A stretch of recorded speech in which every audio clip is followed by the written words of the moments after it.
kicking dust out and Cap Rock Canyon floor, where the limestone is jagged and the heat hits the door through the thick cedar breaks and the mesquite and stone, where the wind over the plateau is gravel and bone. Bearded excursions and outdoors, bearded excursions and outdoors. Welcome to Texas, come on in. If you're made of the stuff, you'll fit right in. Welcome back to the channel, everybody. It's Don from Bearded Excursions and Outdoors.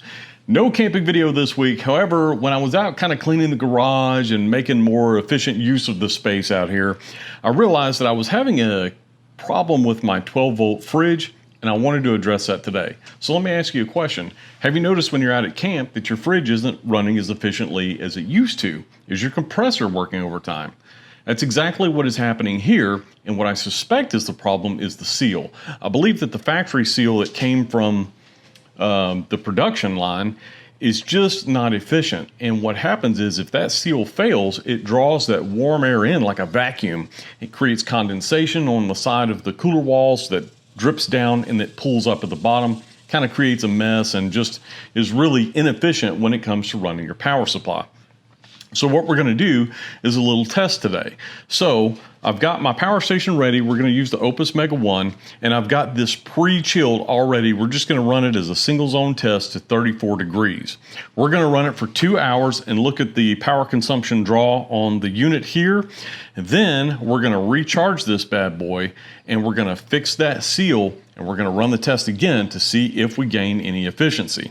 And we'll share the results here and see if my cheap Lowe's fix does the trick.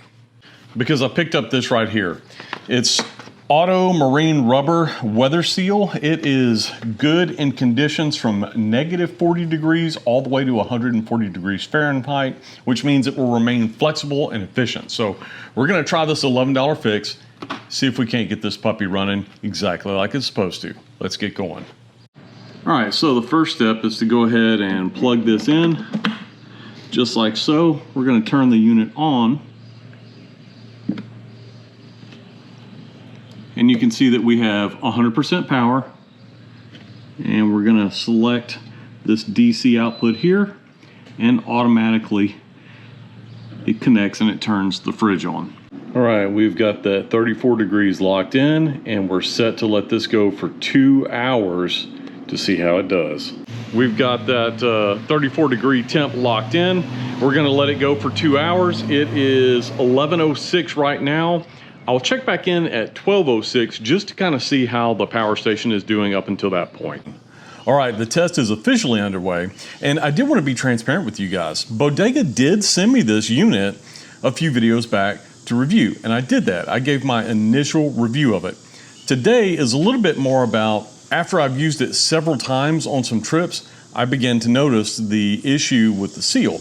And so that's why I just wanted to have this video come out today so I could shoot straight with you guys and let you know what I found, what I've observed, and then a potential fix on how we're going to take care of it and address it.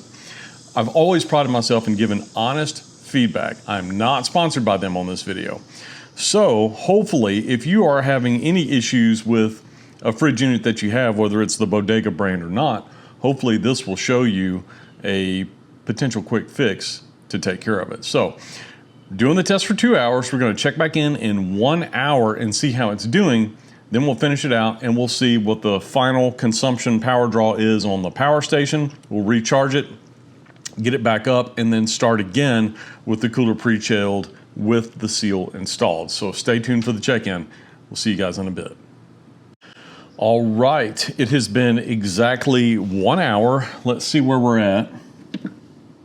We're at 99% on the power station, and the fridge unit is still holding at 34 degrees.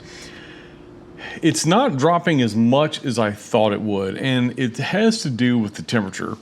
So originally I was going to do this out on the driveway on the tailgate of the Gladiator, but the weather is showing rain in the forecast and I don't want to get everything set up out there, then it just comes a gully washer and ruins my equipment. So I moved everything into the garage. So we're going to check it again in 1 hour, and if we feel the need that we need to extend this test a little bit, we can pivot and we can make sure that we do that. I want to get a really good baseline to really show the difference that this makes or doesn't make. So we'll call it whenever we check it again in 1 hour. We're at the 2 hour mark, so let's go ahead and see where we're at. So we've actually dropped down to 97%, but I think what I'm gonna do is I wanna extend this test period by 1 hour. So initially we were gonna go 2 hours, but we're gonna do 3. We're gonna let it go 1 more hour, which would be until 2:06 p.m. and we'll see where we're at. Then we'll get everything charged back up and make sure this thing stays chilled at 34, and then install the new seal and see if we do any better. So let's see where we end in 1 hour and we'll go from there. All right, everybody, it has been 3 hours total since we started this test. Let's go ahead and see where we're at. The power station is down to 96%, and the compressor just kicked on, and it's saying, you can see the 16, 17 hours of runtime would be left. Now, I have noticed when I'm out on the trail, it's not always 100% accurate. It may say 17 hours when I go to bed, but then when I wake up the next morning, 8 hours later, it says I got 12 hours runtime left. Anyway, that's neither here nor there. 96% is what we ended up getting the battery to. So let's go ahead and stop this test. We'll get the seal installed on here. We will recharge the battery up, and then we'll start fresh to see if we gain any efficiency in a 3 hour test with the seal installed. We have turned the refrigerator off. Now the lights still work because it is running off of shore power right now. What we've done is we've cleaned off all of this area where we're going to run the seal, and I just wiped it down with a microfiber cloth just to make sure that it's clean and it's gonna stay. So now the next step is to run this seal kind of along the edge like so, and then we'll make the turn and we'll come down. So let's get started and see what we can do here.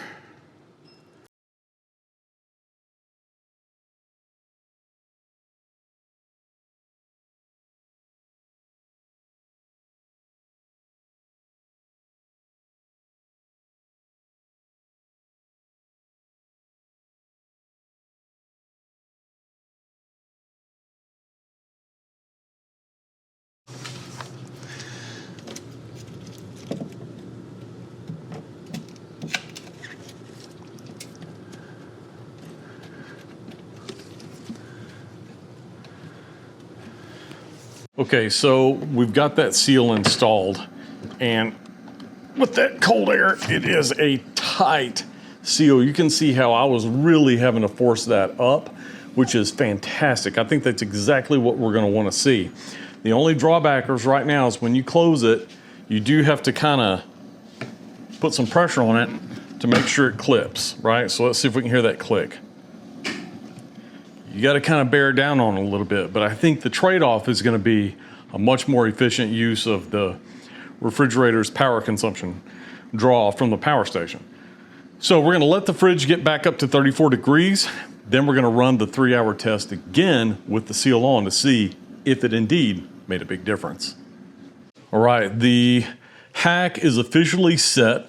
The fridge is back down to its 34 degree setting. Our power station is charged back up to 100%, and we are ready to go. Now, you can see it's showing a 53 hour runtime right now.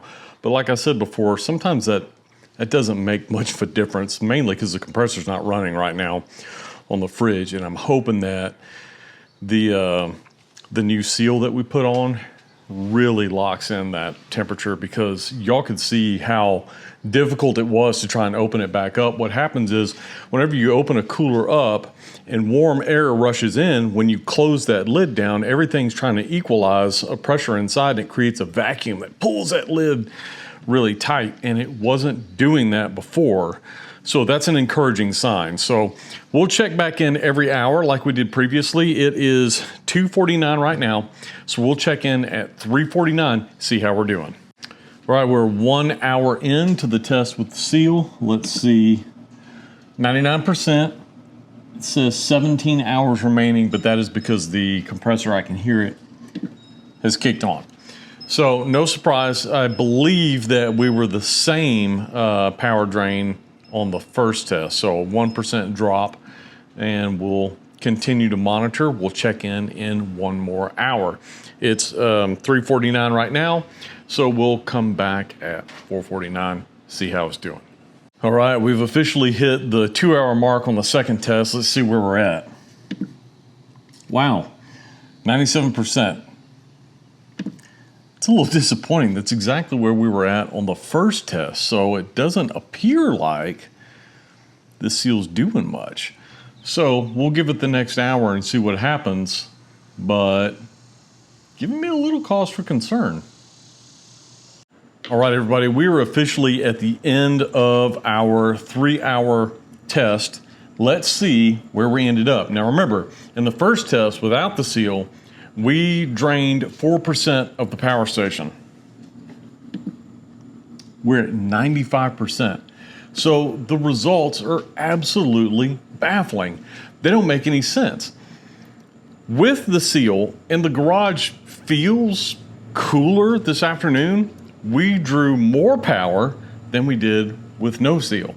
So I'm pretty confident that we're seeing just some inefficiencies. Now, I'm not ready to give up on the fridge just yet. We're going to toss it back in with the gear and the Gladiator, and we're going to take it on a few more trips, and we're going to see how it performs out in the wild, because in a controlled environment like a garage where there's lots of fluctuations and things can happen, the trail is the true test. So we will continue to give you feedback on it, but I do have one last thing. I'm asking for your input. For those of you that have 12-volt setups like this, what have you run into? Are these things just wildly inconsistent in the amount of power that they draw? Or have you found some simple hacks and tricks that kind of keep it from doing that? I'd be very curious to hear. So while the results from today were disappointing, that's just how it is. Out in the real world, when you're testing gear like this, not everything goes perfect, and that's okay. That's what we wanted to find out today. So disappointing, but at the same time, I'm anxious to hear in the comments below what you guys have found out. So thank you for tuning in and following along with us this week. Until next time, we'll see you down the trail or around the campfire.